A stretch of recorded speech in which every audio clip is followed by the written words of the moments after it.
Thank you for tuning in to the GSMC Basketball Podcast brought to you by the GSMC Sports Network. I am your host, Nelson, and today we are once again doing 3 segments.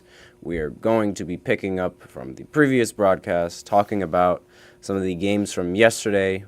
In particular, Joel Embiid going off for 70 points and Karl Anthony Towns going off for 62 points as well. We will also get into Kevin Durant's game winner and his back-to-back 40-point games in the second segment, and we will go to our third segment where we talk about the MVP ladder. Go ahead and stick around for the show where we will go ahead and reveal what the fourth segment of the show is.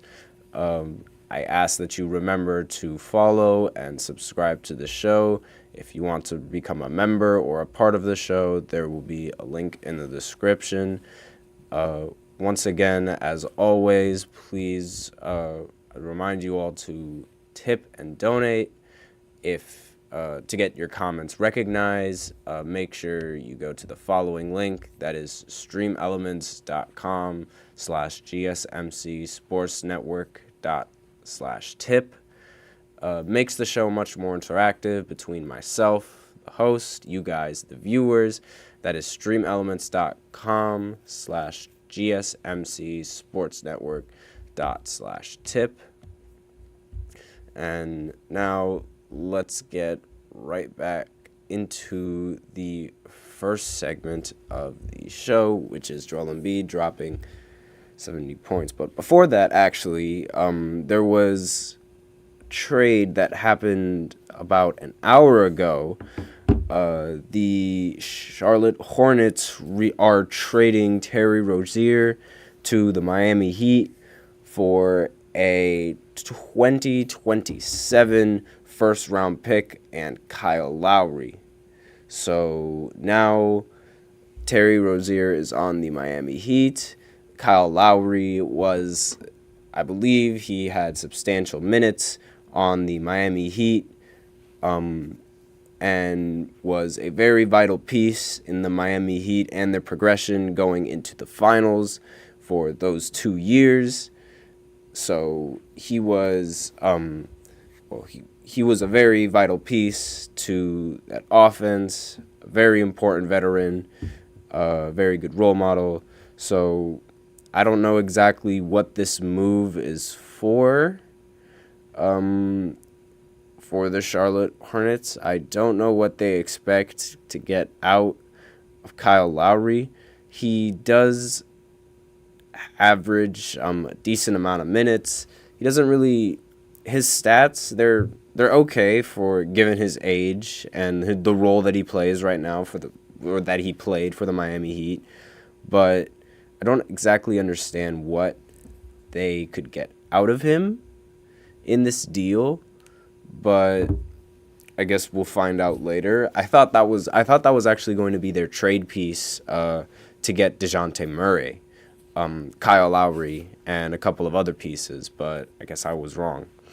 But let's go back to one of the anticipated matchups of the last night, which was Joel Embiid dropping 70 points.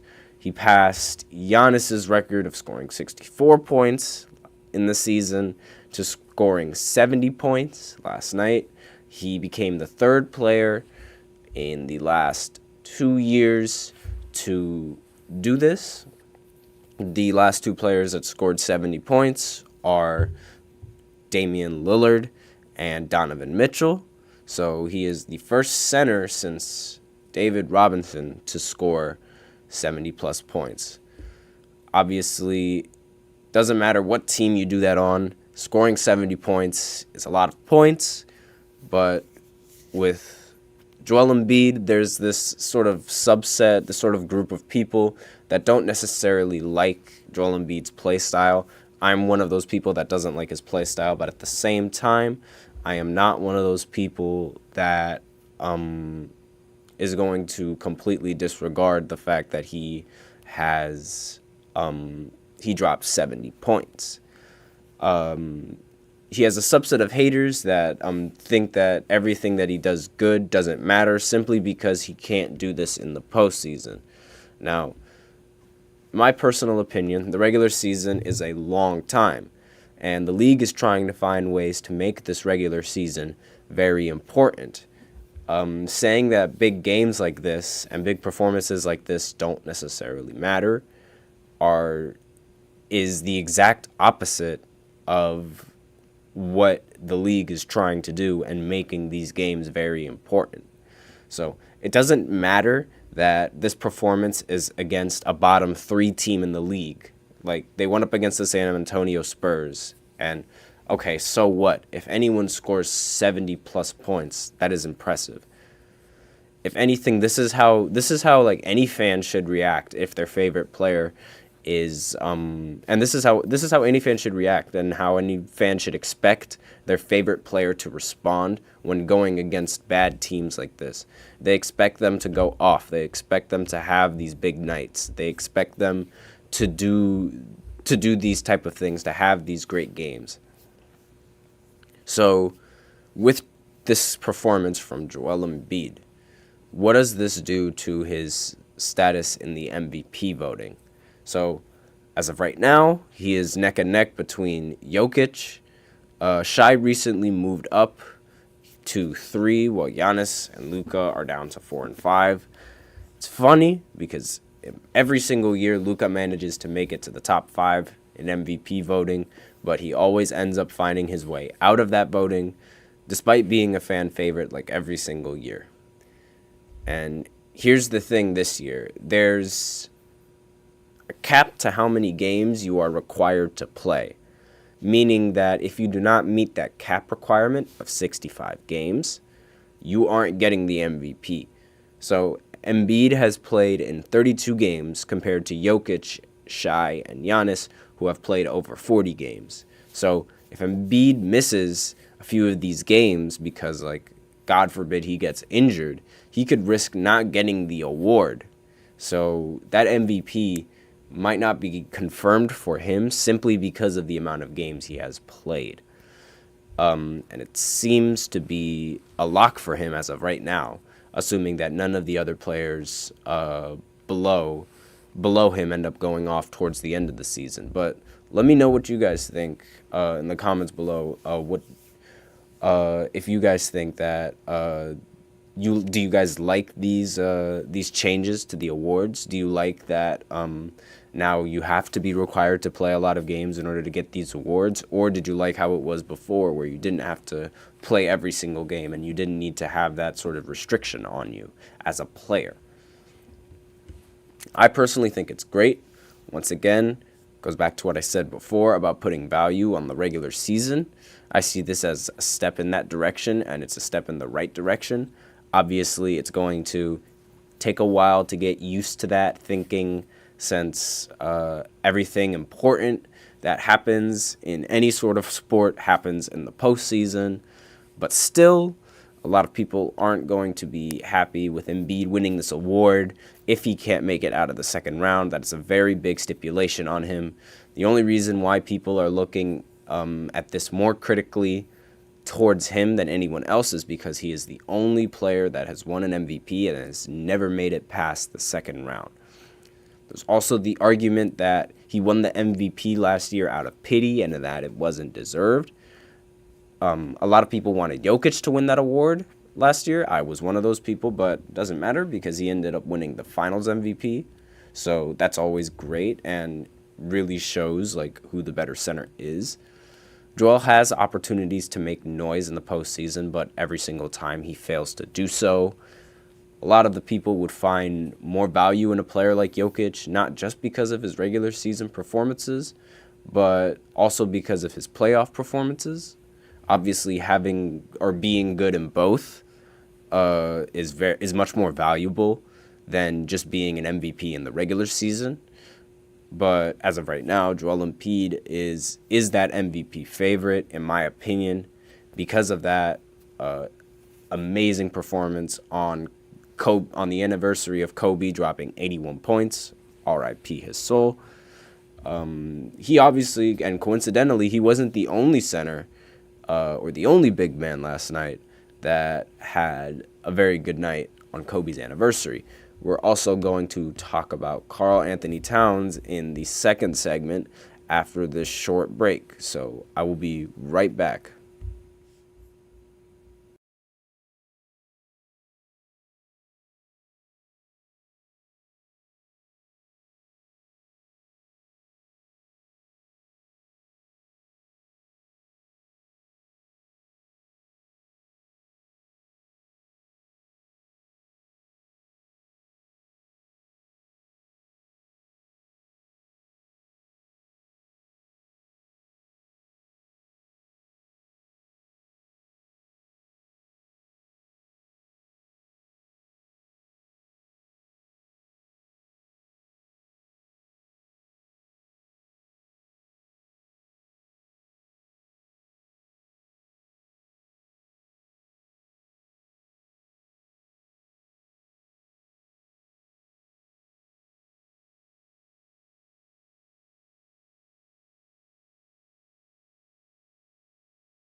And welcome back to the second segment of the GSMC Basketball Podcast.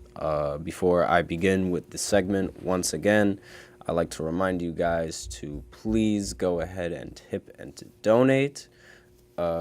Definitely helps the show, makes the show much more interactive between myself, the host, and you guys, the viewers. The link is streamelements.com/GSMC sportsnetwork./tip.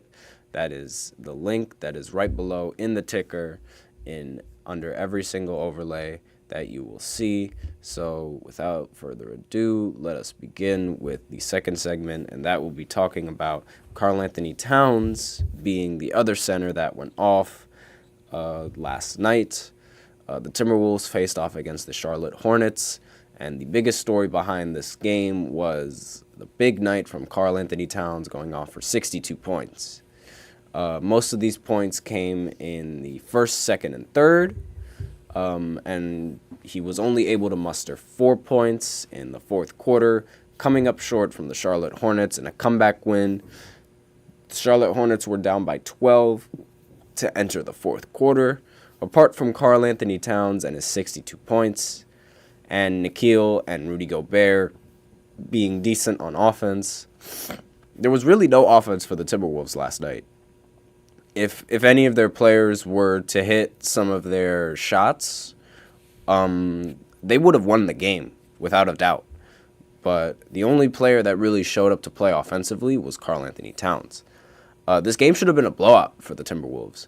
The coach of the Timberwolves was not happy about this game.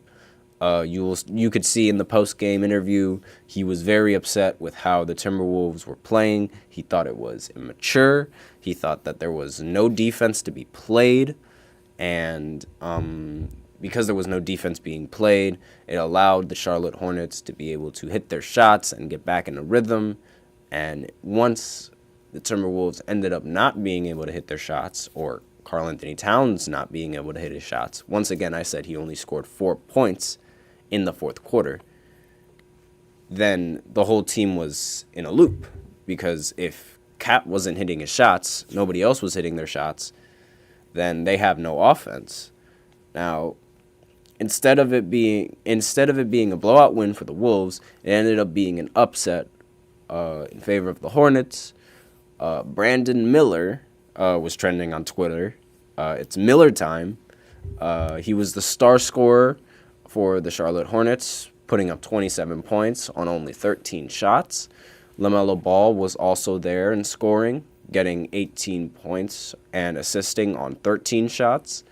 It's been a really big problem for the Wolves with this loss to a very bad team. This is not something to be taken lightly. You should not be losing to a team like this when you have the number 1 seed in the Western Conference. If you can only get one of your star offensive players going against one of the bad teams in the league, that is really bad news. And not to mention, this team they were playing like they didn't even want to score.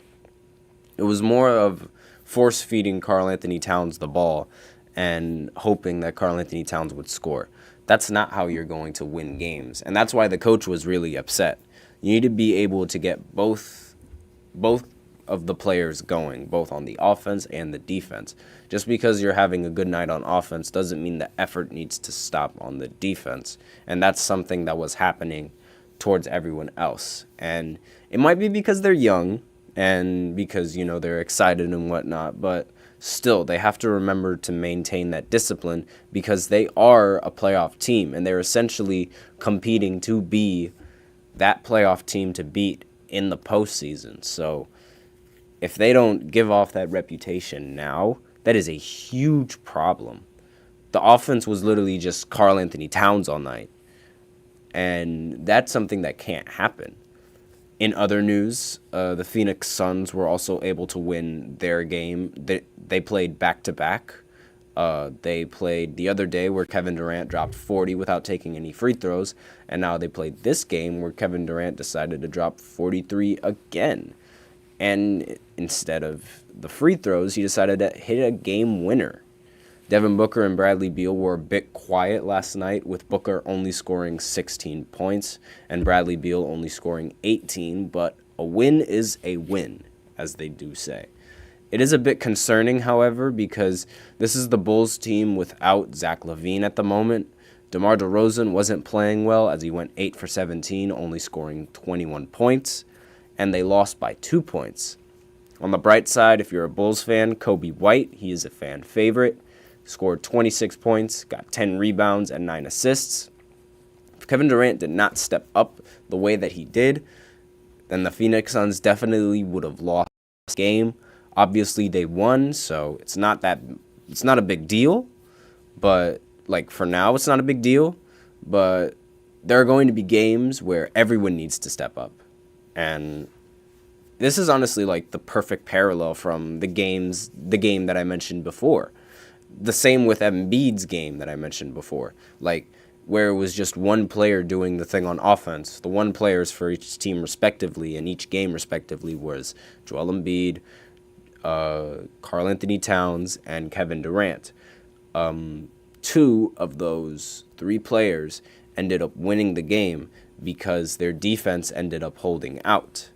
Now, you might argue that, the offense was definitely doing its job because the player was scoring so many points. The one player was doing its job, but was the rest of the team doing its job? For Kevin Durant, the rest of the team wasn't necessarily doing its job. Devin Booker wasn't scoring as much.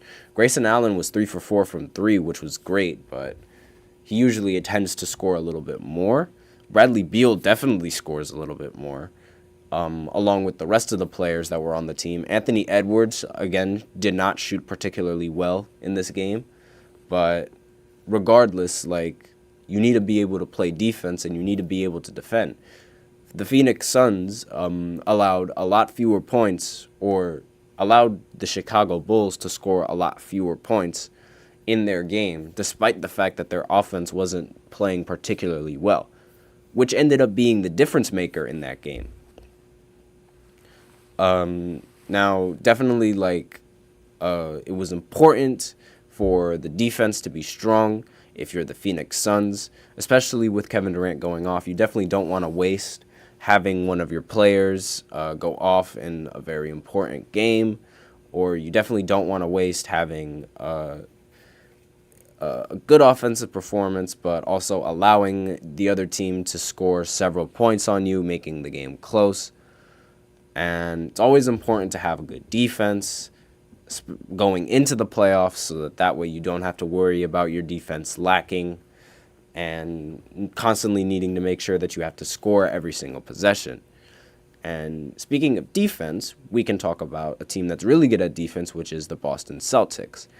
Last night they went up against Kyrie Irving and the Dallas Mavericks, along with, I don't know if you know about this, but Kyrie Irving used to play for them. Kyrie had a decent 24 points against his former team, but that was overshadowed by his teammate Luka Doncic, who ended up scoring 33 points with 13 assists and 18 rebounds.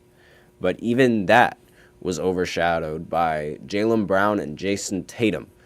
Jaylen Brown had 34 points, and Jason Tatum had 39 points with 11 rebounds along with the win. The Celtics won by 9 points in the Mavericks' territory on back-to-back road games for the Celtics on back-to-back nights, showing the team's prowess in the regular season and showing why they are a top 2 team in the NBA right now.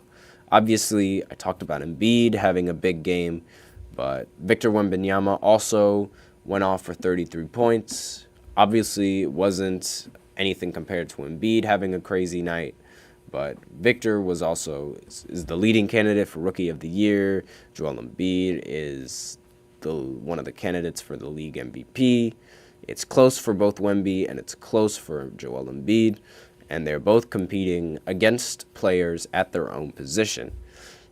Same could be argued with Tatum. You could argue that Tatum has MVP cases, but in my opinion, I don't think anyone is stopping Joel or Jokic from absolutely running away with this award, even though this win over the Dallas Mavericks definitely improves their stature and their overall appearance to other teams in the Western Conference and in the rest of the league, because this shows that now they're able to compete against every single team. Despite not having a strong bench, they have a strong starting lineup that is able to withstand the fact that they don't have an elite bench. So right now we are going to take a short break and go into the third segment where we talk about the MVP ladder. So I will be right back.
Welcome back to the third segment of the GSMC Basketball Podcast. And On this third segment, we are going to talk about the MVP ladder as of right now.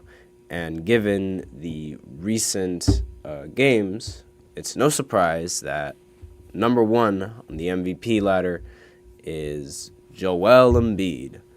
And trailing him right now is Nikola Jokic. Those are the top two players ranked in MVP voting right now. They are the two favorites, without a doubt. And the next players right below that is Shai Gilgeous-Alexander and Giannis Antetokounmpo. Now, if you notice, it's all international players that are in the top five, because below that is Luka Doncic. So all international players are in the top five for MVP right now, which is pretty impressive. Now, Shai Gilgeous-Alexander recently passed Giannis Antetokounmpo for being one of the favorites in MVP voting. Obviously, that's really a huge accomplishment because for the last few years, the last 2-3 years, Giannis has always been a lock for being top three in MVP voting. It's basically a given for him to either be a runner-up, win it, or be a top three in every single year. Same with Nikola Jokic. It's always given for him to be a top two, top three, and the same with Joel Embiid. You can't really topple those three, but Shai Gilgeous-Alexander does just that, being the one player on the best team in the West, in my personal opinion, right now, which is the Oklahoma City Thunder. I believe that team is right now very well suited. Do I think that they will win it all in the postseason? If they can keep this up, yes, because I have no question about them in the regular season. I'm just worried about them in the postseason because I haven't seen Shai Gilgeous play in the postseason like I did Nikola Jokic. So can't necessarily say that he's going to make a deep run. So obviously behind Giannis Antetokounmpo, there's Luka Doncic. I mentioned earlier that Luka Doncic always finds his way being number one in the MVP voting at the beginning of every single year. But every single year, he ends up being out of number one, and he ends up being in like the bottom of the top five, which isn't bad because Luka Doncic is a phenomenal player. Being a bottom top five MVP caliber player is not bad whatsoever. But seeing as how it's Luka Doncic being the favorite, a very big fan favorite, and being the favorite to win MVP practically every single year, it's kind of funny how he drops at the bottom of the tier list every single time. Now, Jason Tatum is directly below Luka Doncic. I don't mind Jason Tatum being directly below Luka Doncic. Jason Tatum is one of those players where it's like he deserves to be involved in MVP talks, but he doesn't necessarily like need to be like brought up all the time. He's in that mediocre category where we all know his value, but he's on a very good team with a very good system. So we drop a couple of points for that because he's not even, while he might be the best player on his team, he's not the most paid player on his team right now. Not to mention, the team is loaded with talent. So him being the best player is just about like the only impressive part about his game at this point, and is what he has going for him in the MVP ladder. His game is phenomenal. Don't get me wrong, but the way that the MVP is determined is like determined with how much help you have and the numbers that you're producing. So with the amount of help that Jason Tatum has with the starting lineup he has, Jaylen Brown, Drew Holiday, Kristaps Porzingis, himself, and Derek White, and with how they're playing, that is a very, very good starting five. So he's obviously going to get docked a couple of points on the MVP voting simply because of the elite squad that he has. Domantas Sabonis is directly below him. I don't understand why Domantas Sabonis is on there. Does not make any sense to me. The Kings, they don't necessarily have a good win percentage to even be on here. Same with Anthony Davis being on here. The Lakers don't have a great win percentage for Anthony Davis to be on here, so I don't understand why these two big men are both on here. It might be because they both average double-doubles, which is very good counting stat, very good total stats, a very good PER efficiency stat. Tyrese Halliburton is 9th in MVP voting, which is one of the things that I fully disagree with. Tyrese Halliburton does not play defense. He is a one-sided player. For as good as a one-sided player as he is, I don't see the appeal of him being he's a very talented passer, don't get me wrong, but a lot of people give him more credit for his passing than they do for his actual abilities on the floor, and I don't necessarily like it because I feel like it's overrating a lot of the other point guards who can play make, but it's just they don't get the assist numbers. Now, Tyrese particularly looks for the assists, and he makes the passes, obviously, but the players also make the shot. They run a very fast-paced offense, and their defense obviously lacks because while their offense might be going in very fast and in a very fast-paced manner, the other team's offense is also going.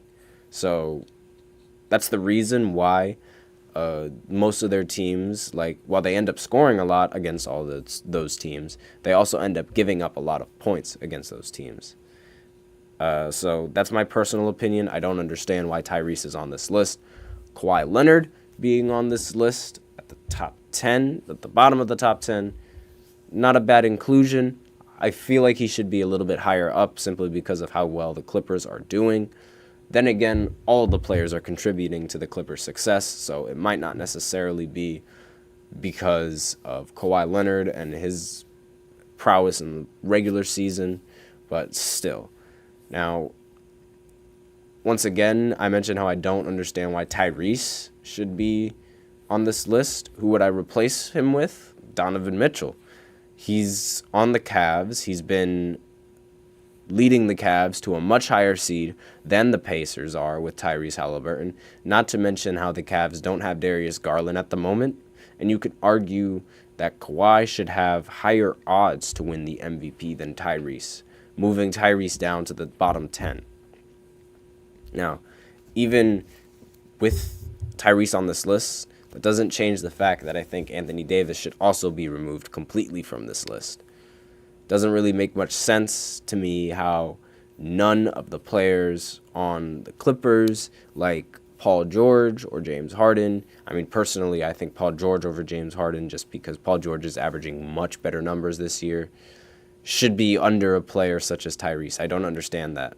Maybe it's because I'm old school, but to me, that doesn't make much sense. Luka doesn't have the win percentage. I mentioned win percentage before being a reason why I don't think Sabonis or Anthony Davis should be on this list. Luka doesn't have the might not necessarily have the high win percentage either, but he has the high numbers, so he's definitely guaranteed to be on these types of lists. Giannis Antetokounmpo, clearly the best player on the second best team in the East right now, the Milwaukee Bucks, but Shai is higher than him because right now Shai is currently the best player on the second best team in the West, in the Oklahoma City Thunder. Shai mainly was able to pass Giannis because of his great defense, getting the steals. So because he's able to get these steals now, he's moving up in these rankings. I don't think it'll be enough to catch Embiid or Jokic. They seem to be running away with this award. As I said in the previous segment, Luka always gets into these MVP talks early, but then he ends up fading out. And as I said before, don't agree with Sabonis being on this list. I'm also very surprised that Kevin Durant has not been included on this list. He is a very strong offensive player. He's on a very strong offensive team, but that team has also been a little injury prone, with Bradley Beal not playing a bunch of games. Devin Booker has also is a little bit lower in the voting, So I guess that makes sense why Kevin Durant isn't higher up in the voting, because Devin Booker also claims a spot just below the top 10. But still, I feel like you should consider Kevin Durant, especially now with the performance that he's having and the performances that he's had. He's definitely making a statement for himself to be in the MVP talks. At this rate, though, again, nothing is probably going to stop Embiid or Jokic. So they might as well run away with this award at this point, similar to how Victor Wembanyama is going to run away with the Rookie of the Year, and that is going to be our fourth segment. We're going to talk about Victor Wembanyama absolutely running away with Rookie of the Year, in my personal opinion. We're going to deep dive further into that after a very short break.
And welcome back to the fourth and final segment of the GSMC Basketball Podcast. I'm your host, Nelson, and we are going to talk about the Rookie of the Year and exactly like how the Rookie of the Year usually boils down to, who ends up winning the award, why they end up winning the award, and why I personally think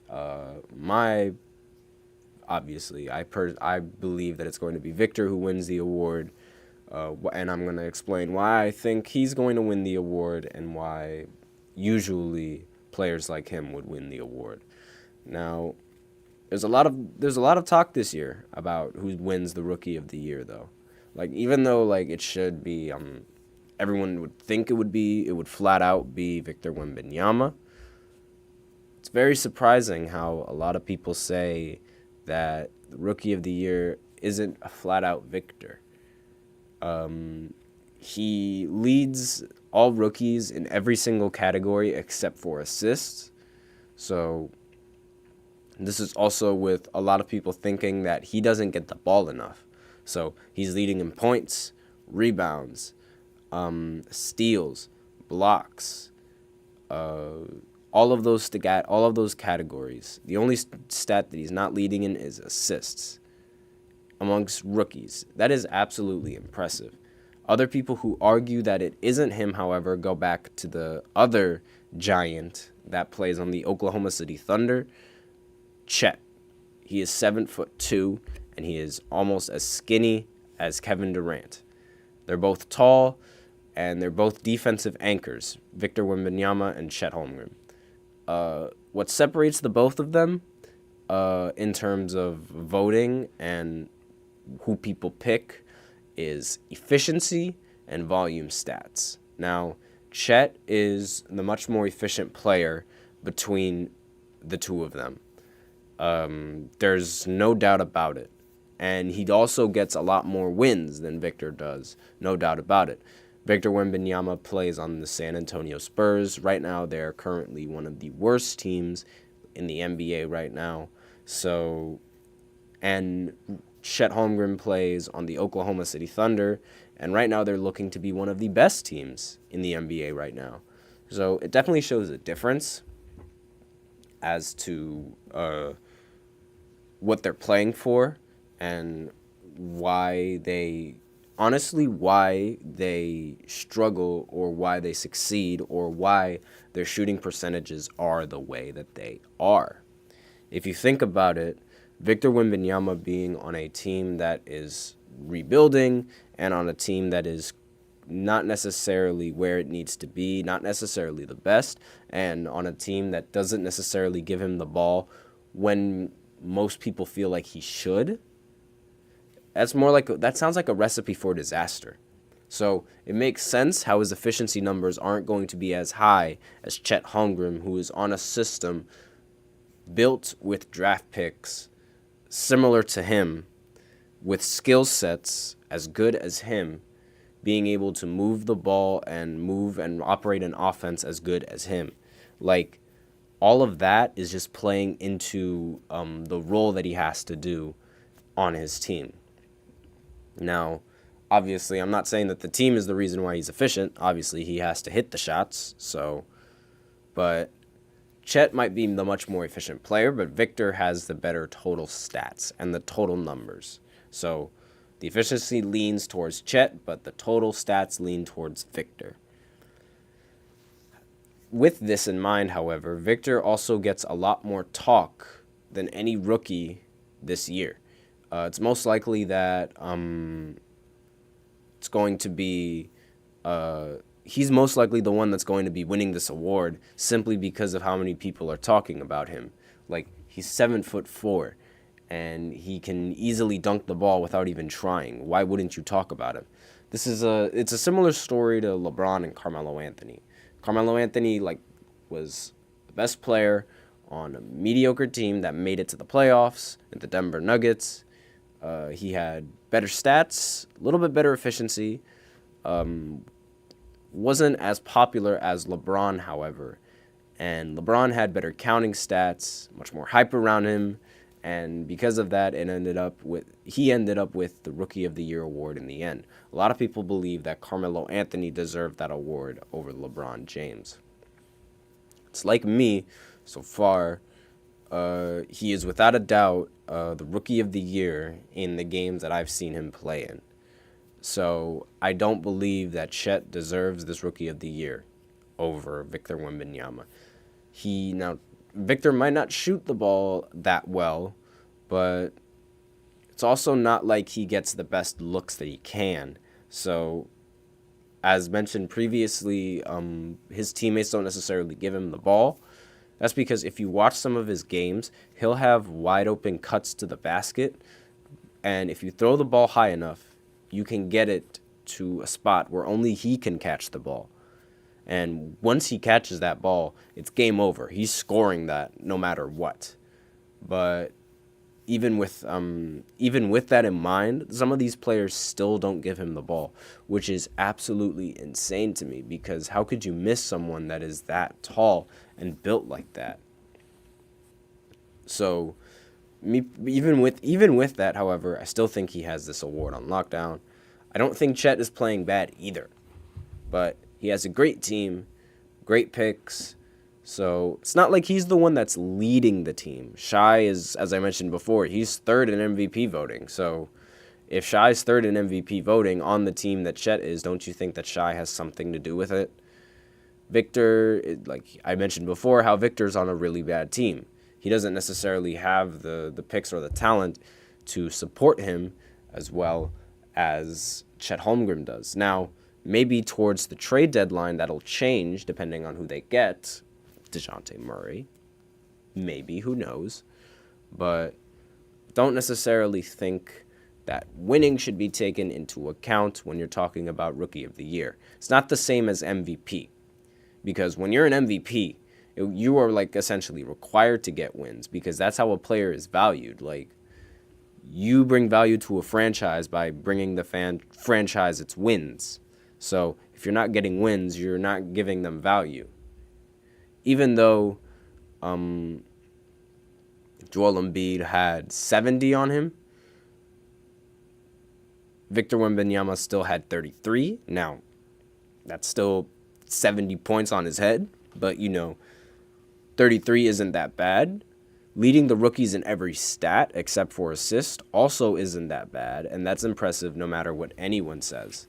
So I believe this Rookie of the Year is a lock for Victor Wembanyama, the same way how this MVP, as of right now, is a lock for Joel Embiid. Now, the only reason why I say for now is because with Joel Embiid, I think, and that MVP, I believe it could be either Jokic or Embiid that ends up pulling away with that award. Both of them are playing great, so I believe either of them could win that award.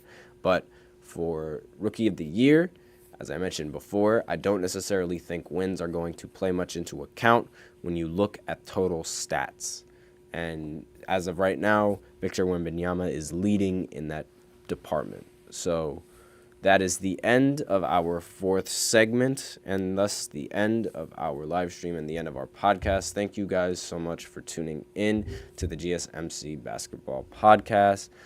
Be sure to tune in once again at 12:30 tomorrow, where once again talk about update us on some of these games that happen, update us on the news that's going to go down. And be sure, once again, to remember to tip and to donate to the link below in the ticker. As you can see, that is streamelements.com/GSMC-sports-network./tip. I am your host, Nelson, and as always, take care.